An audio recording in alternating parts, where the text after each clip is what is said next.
Hello again, everybody. Welcome to a Monday edition, the Bob and Jeff Show here on KFH Radio. I'm Bob Lutz, Jeff Lutz co-hosting. Andrew Fry back in the studio producing and engineering as Max Power continues his vacation. He'll be back in the saddle next Monday. Welcome. How you been? How'd your picks go? What Doesn't sound like they went too good. You did well, actually. No, I didn't. You did everything. You went 3-5, and 18 points. You got your bonus pick right.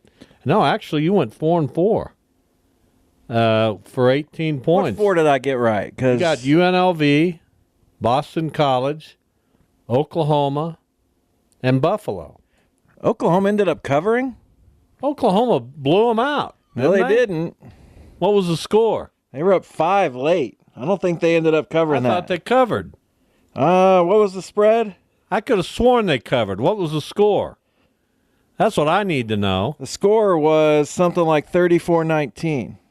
Well, I don't need something like. It was I need 34-19. Well, then they it was covered. 24-19 the Why last do you I looked. scare me like that? Why do you scare me like that? I mean, I looked these up, I believe you, but and then you have to throw this. But I saw 24-19 pretty late. I don't know why you do that. Couldn't have even imagined that they'd covered. So that's my 8-point game. Thank goodness. So how many did I end up with? You went 4-4, and for only 18 points. Well, how did I go 3-5 for 18? You went 4-4, and then you got the bonus game. You picked UNLV for 1, Boston College for 3, Buffalo for 4, Oklahoma for 8, and you only put 2 on Tampa. I'll the take bonus. I'll take it. I thought I did poorly. Due to 2-6, but he got 22 points because his 10-point bonus pick came through. Yeah, that irritates me beyond belief. I went 2-6. I got the bonus game right, but I only went for 3 on it, so I'm down there at 11 points. Uh-oh. Poor Max, 2-6. He missed the bonus game, just 8 points, and man, poor Anthony. He went 2-6. He got the 8-point bonus game, and he got 16 points. I don't know about poor Anthony. That's a decent Not week. bad. We're all 2-6. We're all terrible. Yeah, we're all terrible at picking games. Our confidence is okay, but the picks themselves, we got to just settle into it. See who's good. The NFL is as topsy-turvy as it's ever been. We don't know from week to week what's going to happen in that league, except Carolina's going to lose. That's about all we can really count on. I'll tell you what we know. My fantasy team's done. Why? My first 2 picks in the fantasy draft this year, Christian McCaffrey, Isaiah Pacheco. Yeah, you could be in some trouble. Could be. I'm in all kinds of trouble. A lot of trouble. I should just throw open my team for trades. What do you want to trade? We'll take McCaffrey off your hands. What do you give me for him? Well, make a deal. Make an offer. Let's go. He's on IR. He'll be back. But will he be any good? I've got projections to beat Virgil this week. I'm terrible. I can't. We'll never have another fantasy draft as long as I'm on this show. I doubt that's true, but you never know. Well, you know how I am. Sore loser. Exactly. Sore winner. Pretty much. Sore just all over at your age, I'm sure. Absolutely. Things like trying to figure out the internet and my passwords and things like that just throw me into disarray. They baffle you. Because I was on the phone with my AT&T people. Was it yesterday morning? I think it was yesterday morning. Well, they must have found a way to bounce you right off their network. Because I wasn't getting on the internet, and I figured it out. Now nobody else can get on. I don't get it. I don't know what I've given you the password. Now they're asking for the I don't know what they're asking for. What are they asking for? The key, the security key, whatever the hell that. As far as I knew, that was on the back. As far as I knew, that was just your password. Well, I thought it was. You need to call AT&T again. Yeah, good. Probably yeah. after this show. Why don't you do that for me? Nah. You know, your level of desire to help your elderly parent. I tried to help you. You didn't listen to me. Is lackluster to I say tried that. to. I tried You know to give who came you over here like a whirling dervish? Who? Debbie's great niece Kaylee and your wife Shannon. Well, good for them. Just incredible help. I Awesome. just came in here and took it on. And I lifted every heavy thing that you had. No, I and moved lifted it. everything. No, every you heavy. didn't. Of course I did. Where? Did you So- see how many things had been moved? Not many. Not many heavy things. I moved all the boxes and All the boxes. the hutch and the table. That was all me. What'd you move that was heavy? All those boxes. Yeah. Yeah, I moved them. I loaded them. I moved them. And Why did I need to remove them? well, I don't know. Why did you? That's what I'm asking you. But mostly you were over there on your phone. But no, I wasn't. But the day that you come over and help me with some of my technical issues, or you make a call that I need to make, then I'll start making your calls. So that's how. Do you know how bad? It's astounding to me. Are you serious? I am being serious. How? You could How take bad care of. does that sound? I don't think it sounds that bad. Do you know how many people your age are helping their parents? I tried to help you When? on Thursday when I said don't go through with this kitchen thing. Go out and live life. This isn't a meaningful. That's not helping. Yeah, it is. That's just ridiculing. That's not ridicule. That's trying to help you have a enriched and full life. Oh, Jeff. That's what I was trying to do. I swear, if you weren't my son right now, I What? don't know. I don't know. I honestly don't know. Okay. That kind of stuff I don't get it. I just don't What get don't it. you get? I don't get it. I don't get your generation. I don't get it. What do you not get is what I'm asking. I don't get why you would think you need to butt in on what we do. Not trying why to your butt in. opinion matters. Why it would even be necessary to share. Okay, well then my opinion doesn't matter. So then you must not need my help for anything. Because your opinion about what we should do with our house doesn't matter. I don't need your help for anything. So your resistance to help is because you think it's crazy that we're remodeling our kitchen? No, you said my opinion doesn't matter. That's a pretty On that, it broad doesn't. statement. Your opinion on that doesn't matter because, first of all, you weren't asked. Secondly, we're way down the road All right. on this. So even if I was coming to you and saying, Jeff, did I do the right thing here?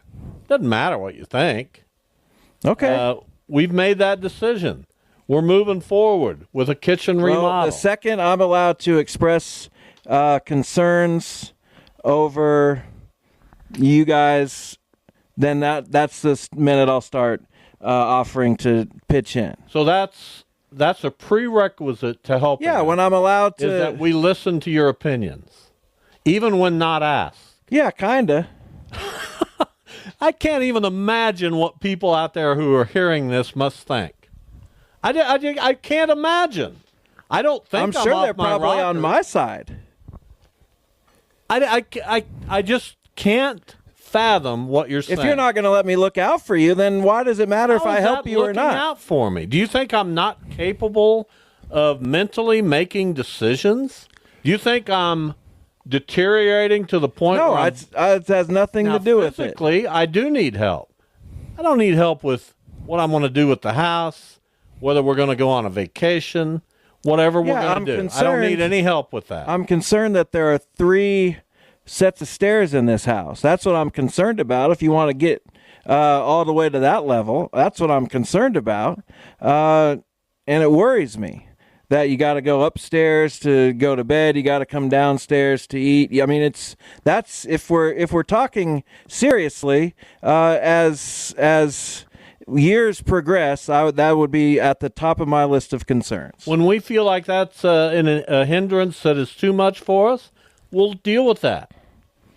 I don't feel like it's a problem for me to get up and downstairs. If it becomes a big problem for my wife to do that, we'll make a decision. I don't at that really point. care if you do your kitchen. That's all great. But I just want you all to be living a happy life. Or do we indicate that we're not? No. What do care? What? But I just, there's only so much time that you have to go explore and see things. I've And seen plenty of things. okay, then you're good, I guess. I mean, I don't have a longing. Oh, I got to get to Pennsylvania. I don't have that. I've been to all these places. Fine. Yeah, a lot of it was for work, but I went out and saw things. I didn't just hold down in my hotel room. All right. I've been to New York. I've been to California. I've been to every state except, I'll name them for you, okay? Sure. Washington, Idaho, Montana, North Dakota, Maine. Wouldn't you like to take a road trip up to Maine at some point? Not really. Do you want to come on our Alaska cruise? No, not really. All right.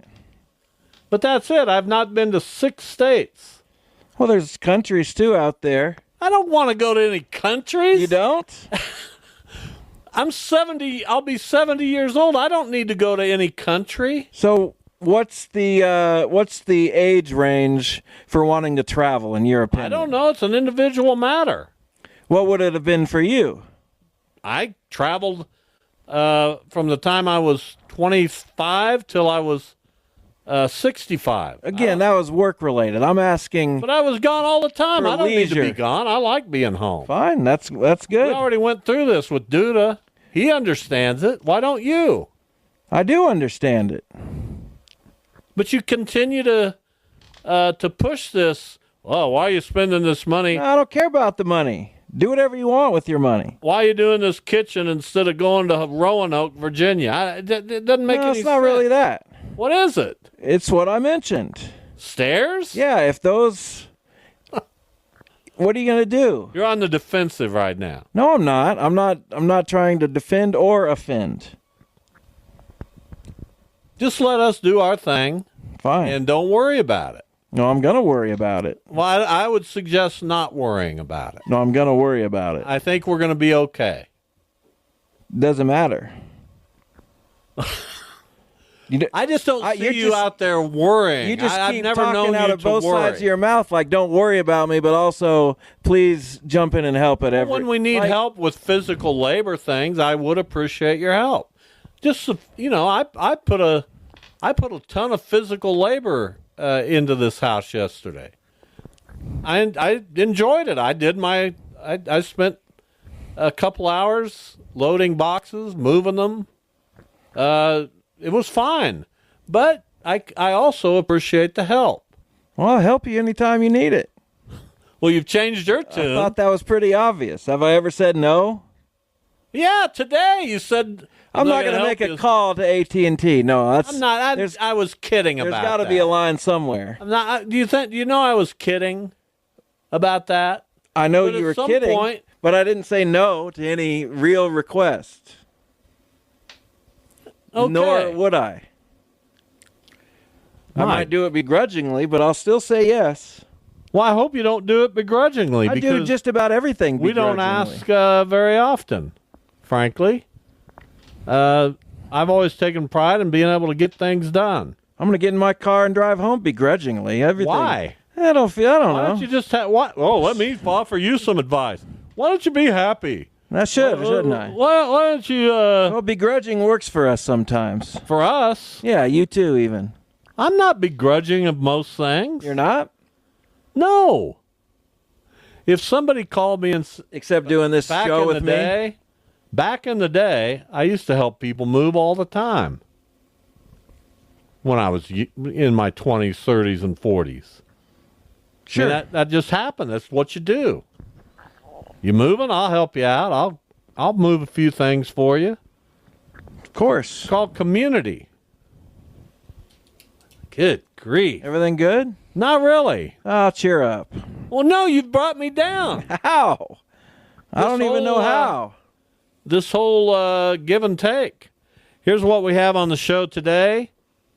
I'm not begrudging about this. You shouldn't be. Chris Lamb, Wichita State volleyball coach at 225. They have had a heck of a schedule.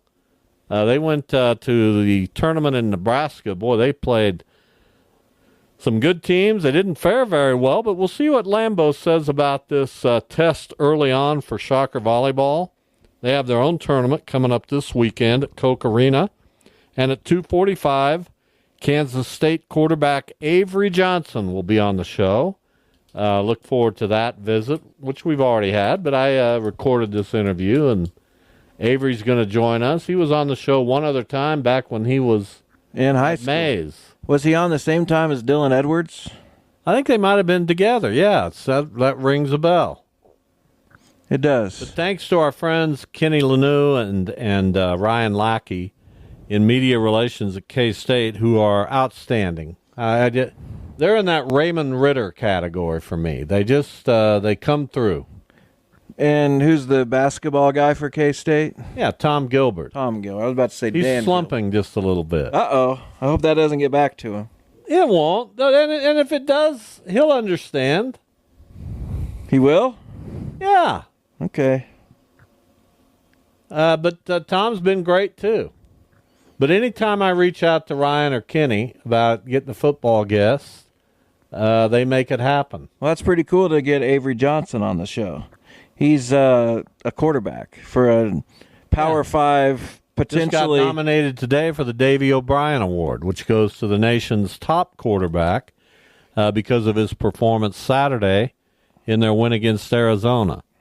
And then in hour number 2, we'll probably do a Bob and Jeff draft. Although I don't know. There's a lot of football to talk today. I don't know what we'll do. I'm so angry right now. Don't be angry. We made up. We didn't really make up. We got through it. I didn't feel like there was an extended hand there. Of course there was. Let's extend your hand right now. Go ahead, do it. Oh, he's doing it. You gonna shake hands? Sure.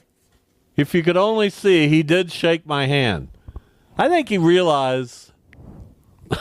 No, I think you realize. We both realize. I didn't realize. We were both coming from a good place. There was no ill will. Well, if you'd have started out saying, Dad, these stairs really worry me. Why are you... That's a dumb place to start out. I don't know if that's a conversation we're even allowed to have on the air. You can have any conversation on the air. I just hope you would connect the dots at some point. I'm highly... Let me tell you this.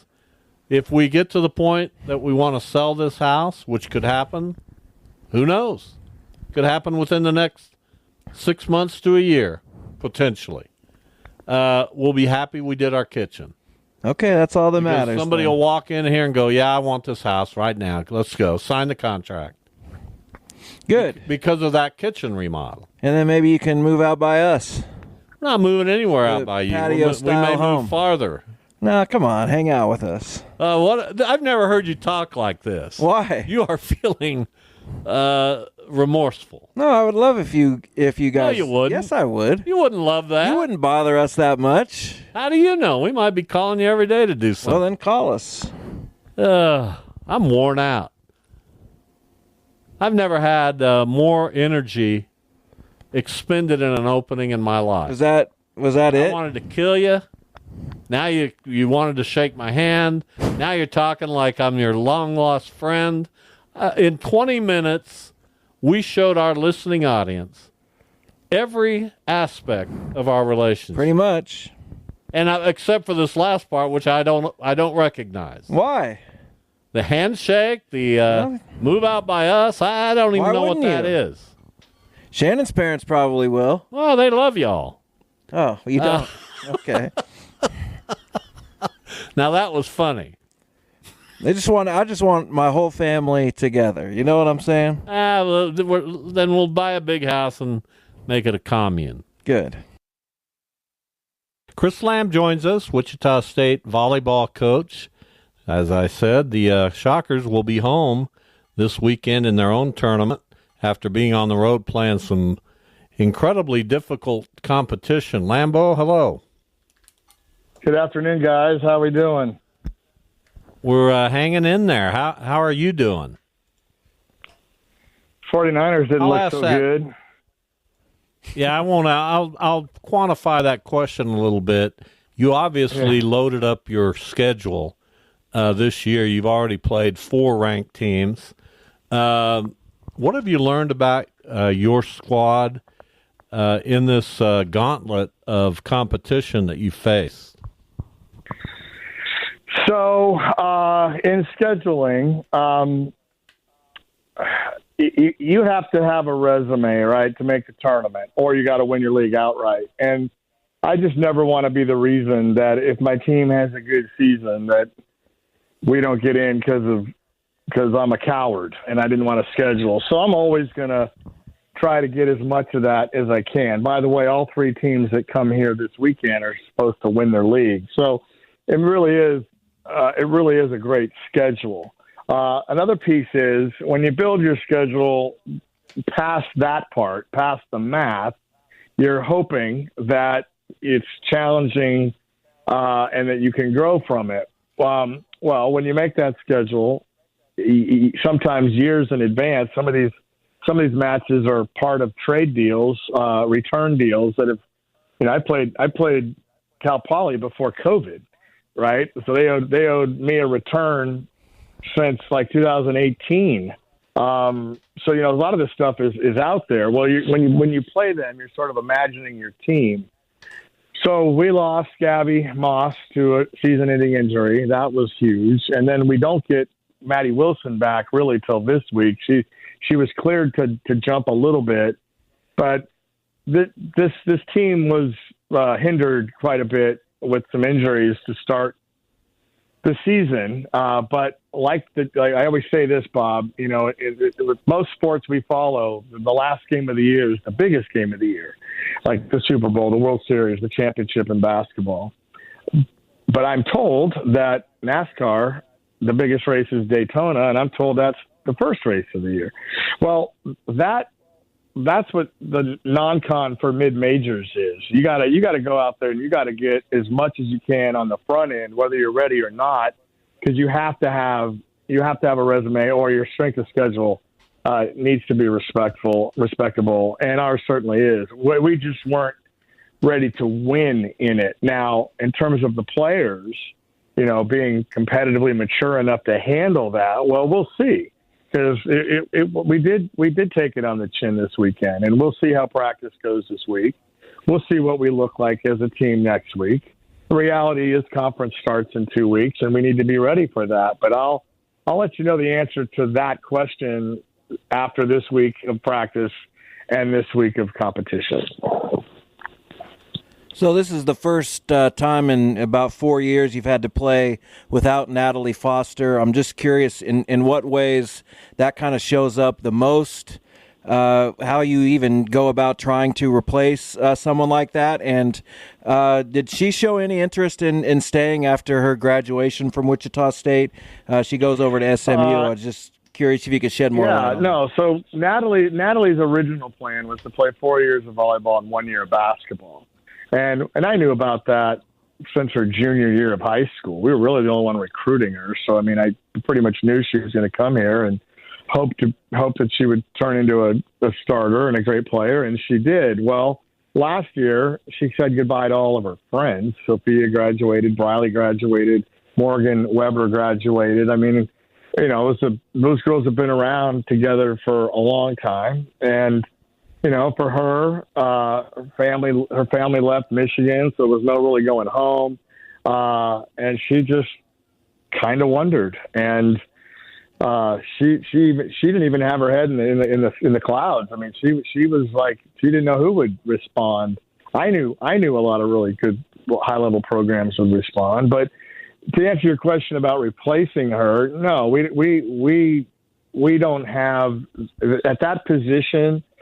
Jeff, the M2 position in volleyball, we don't have somebody that can replicate that. So that's always going to be hard to fill. The only way I can feel good about it when people say, "Well, how are you going to replace somebody?" I just make myself go, "Well, let's start by being really happy that they became the player we always hoped that they would be in the first place." To even bring up, the idea that that's going to be tough shoes to fill. Natalie was incredible for us. She was one of the busiest M2s in the country.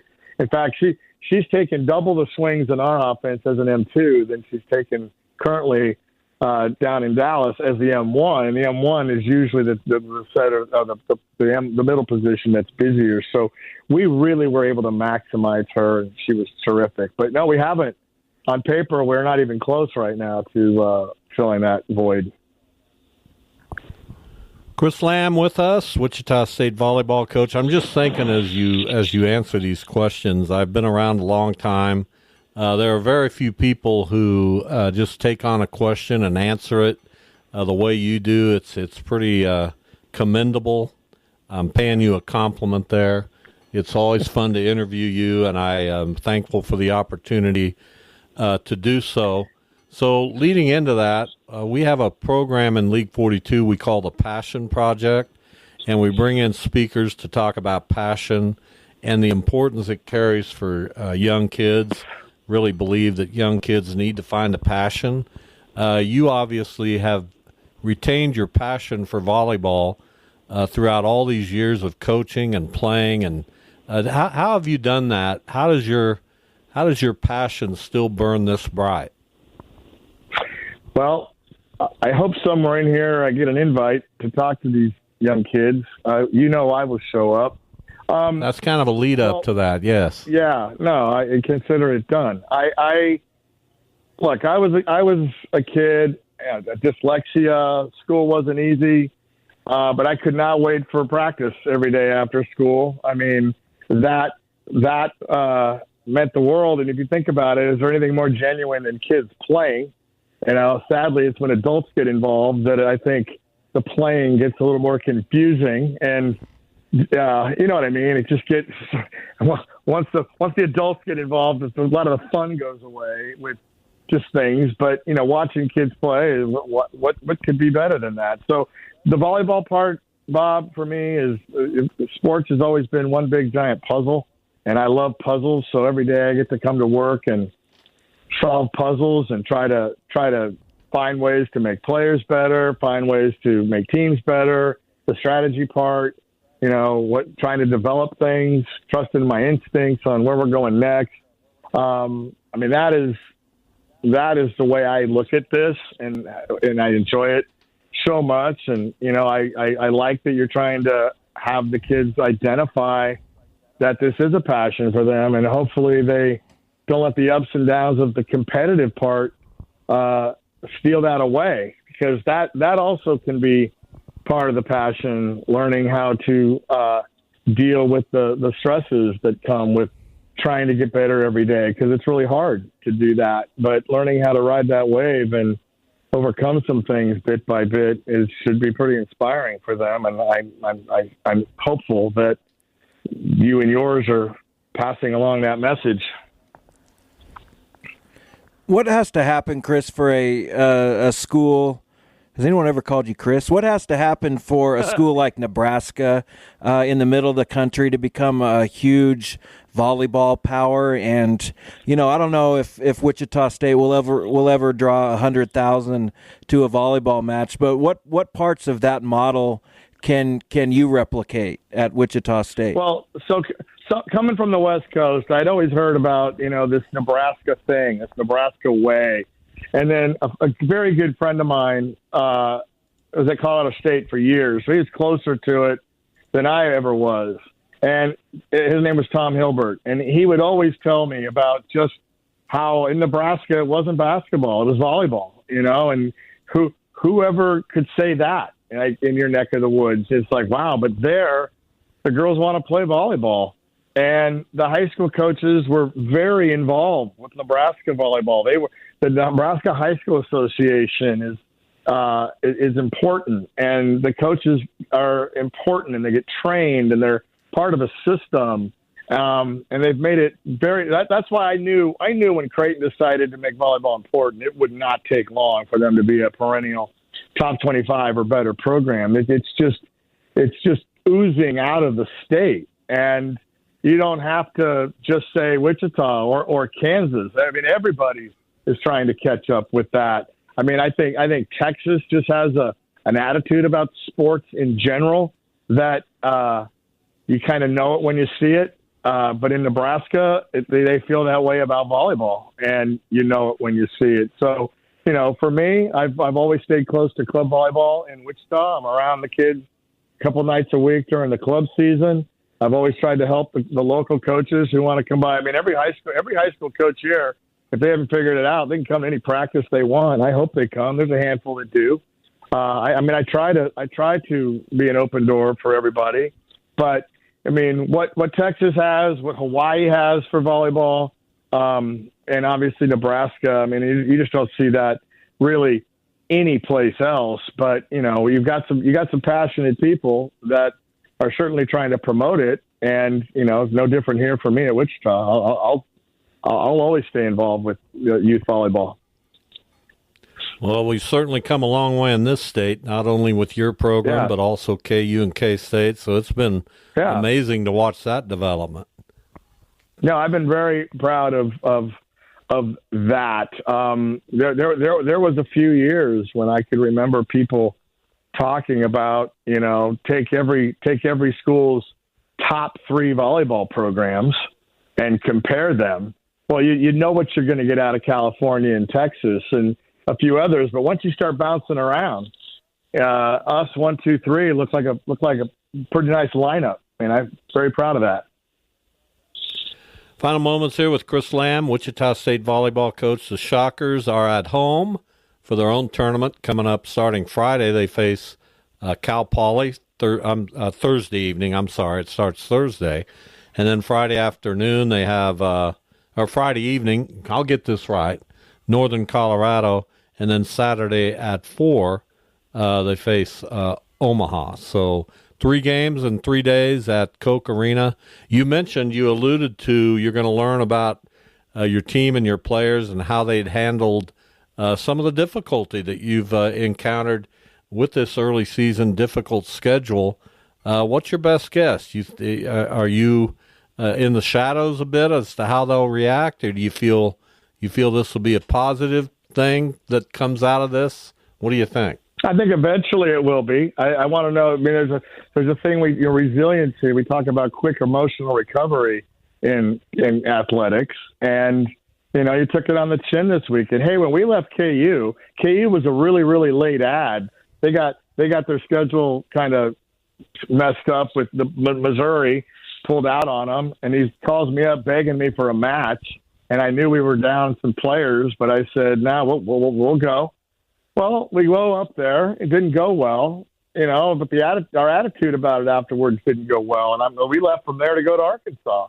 It's like, well, hey, you want to stop in Springfield first and go play Missouri State instead of Arkansas? I mean, you guys be able to handle this, or do you just have to win?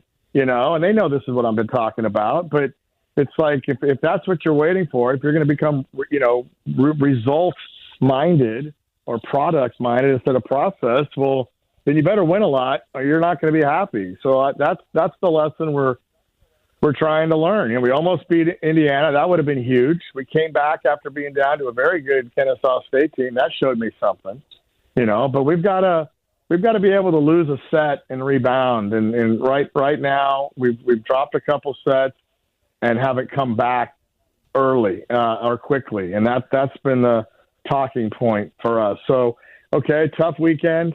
Didn't surprise me. By the way, we've beaten the teams we're supposed to beat. We haven't beaten anybody that no one would say we weren't supposed to beat.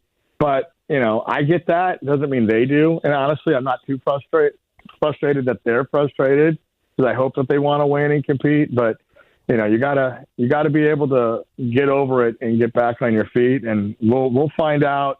It'd be great getting Maddie back tomorrow in practice. We'll start putting that system together because that's the system that gives us the most firepower.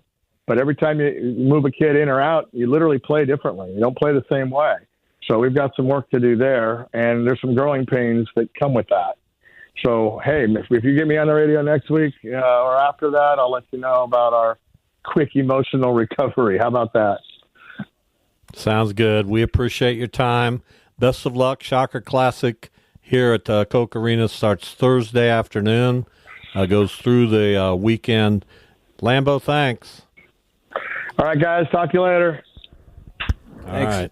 Chris Lamb, Wichita State volleyball coach. The Bob and Jeff Show here on KFH Radio. Happy to be joined by sophomore Kansas State quarterback Avery Johnson. The Cats now ranked number 13 in the country, coming off a 31-7 win over Arizona on Saturday up at Bill Snyder Family Stadium at BYU this week. Avery, hello and welcome.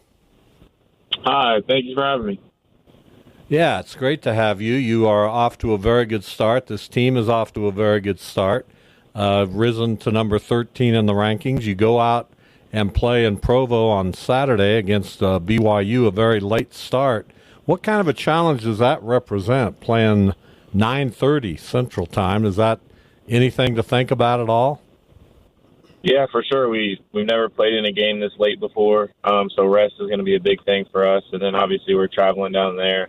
They have that higher elevation, and they're a really sound, disciplined, and talented team. So we're going to have to bring our A game to come out with a win this week. You've had a couple of tests. That game on the road at Tulane a couple of weeks ago was a difficult one. You guys rose up and won that one. And then a very talented Arizona team comes in to Manhattan over the weekend, and they have a really elite offense, and you guys kind of shut them off, winning 31-7. Tell us what that says about K-State's defensive effort.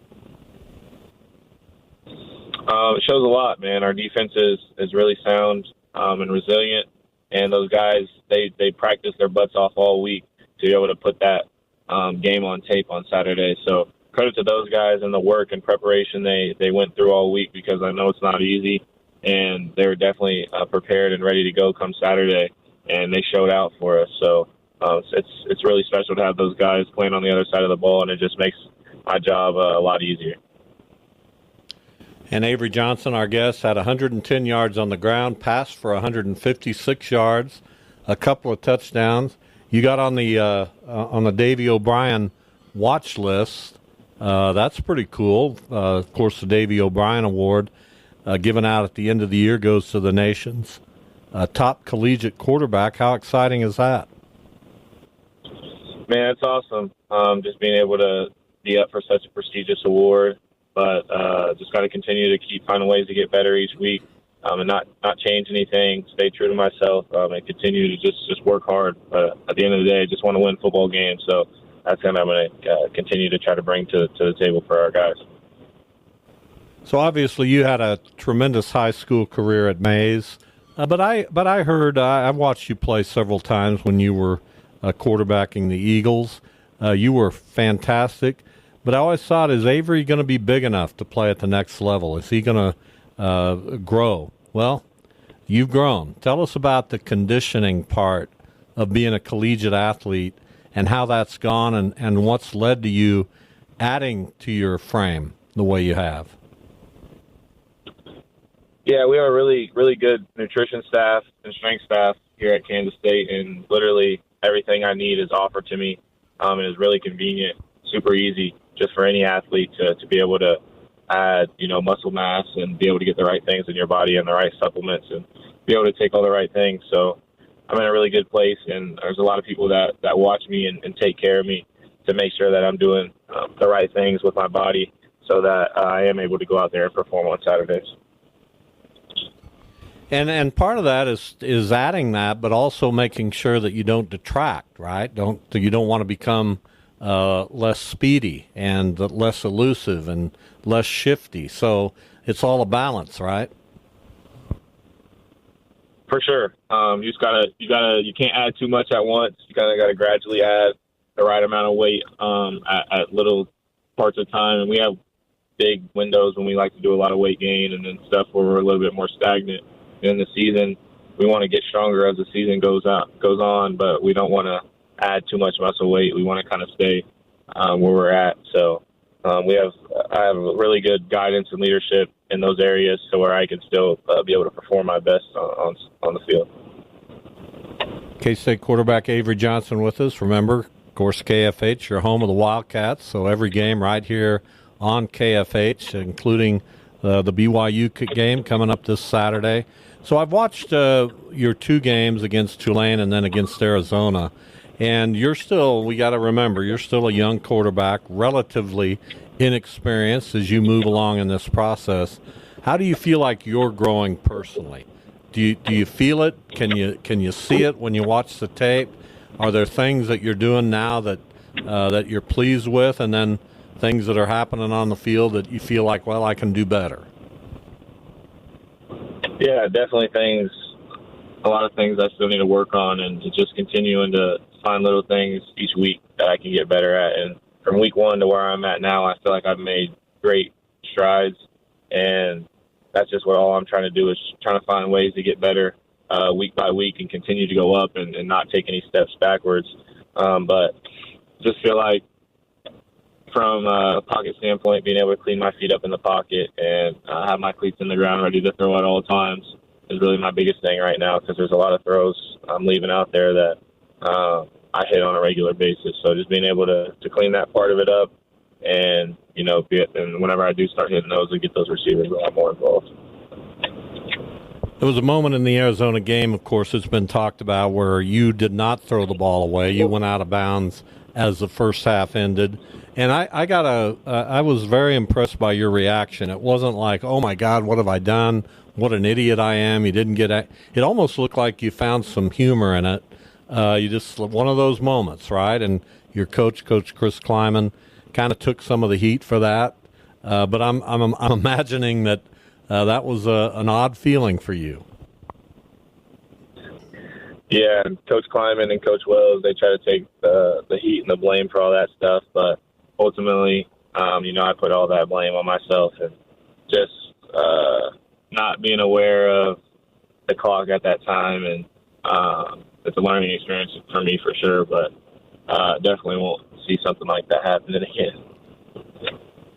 Avery Johnson with us. I feel like the offense, Avery, even though you had a very good game against Arizona, you put up 31 points, really good comeback against Tulane, but I feel like the offense has so much room for growth. Where do you see that room for growth? Do you feel like this receiving core is just going to get better and better? Do you feel like there's an opportunity to involve Dylan Edwards more in this offense? How do you see the potential for growth here? Yeah, we definitely still have a lot of ways to grow, and just feel like in our last two games, our drives have been kind of limited. Like, we only got one drive in the first quarter versus Arizona, and our drives kind of seemed like they were down a little bit against Tulane too. So just not as many opportunities to maybe statistically be as well on paper. But I feel like we're taking really good advantage of our opportunities we have been getting. And as far as where in the offense we can really improve is, yes, getting DJ and Dylan more involved. But I really just feel like from a receiver standpoint, just make sure that I'm getting on the same page as those receivers, because we have a lot of choice routes and stuff where we just need to get on the same page, and so that we can go out there and then play a little bit more free. Avery Johnson here. We've seen your explosiveness, of course. We know Dylan Edwards has incredible explosiveness. You guys are good friends for a long time. What's it like having him at K-State, playing in this offense with him, trying to figure things out together and getting better together, and just having the experience of not only being teammates but being Kansas State mates at the same time? It's a lot of fun just being able to share this experience with one of my best friends that I grew up with, and being able to see, how much of an impact he has on this team and how passionate he is for the game. It really does go a long way, and just how much he impacts a game and how electric he is with that ball in his hands. It definitely makes my job easier, and it takes a lot of the eyes off of me from a defensive standpoint. One more question for you, Avery. You're in the Big 12 now. You're at Kansas State. You're on national TV pretty much every week. Your team is ranked number 13 in the country. Aspirations are high. How much do you still stay in touch with some of those high school guys you played with, your coach Gary Guzman at Mays? How much did that experience mean to you? It means a lot, and Coach Guzman texts me about every other week, and I talk to about 5 or 6 coaches from that high school team a couple times a month, I would say, and then a whole bunch of guys that I played in high school with, that I went to high school with, will text me good game or good luck and stuff like that, and then I obviously have my really close friend group of guys from high school that come up to the games I get to spend time with after. A lot of support from Mays. Dr. Botts, the principal, really big K-State fan. He came to the first game, and I got to talk to him a little bit some after that. So a lot of support still coming in from the Mays area, and a lot of people that are really pushing for me and wishing for me to succeed. And finally, what a crowd Saturday for the Arizona game. Just an incredible atmosphere, incredible noise. That had to be fun. Yeah, it was a bunch of fun, and that was I think that's the loudest the Bills ever got for me, I would say. And it was a lot of fun being able to play that night game and have those fans rally behind us, because whenever we got going, you could definitely hear it in that stadium. Avery, really appreciate it. Thanks for joining us today. Best of luck. Kansas State on the road at BYU Saturday. The following Saturday, the 28th. We don't want to look ahead, but could be a potential Big 12 showdown with Oklahoma State. Avery, thank you. Thank you.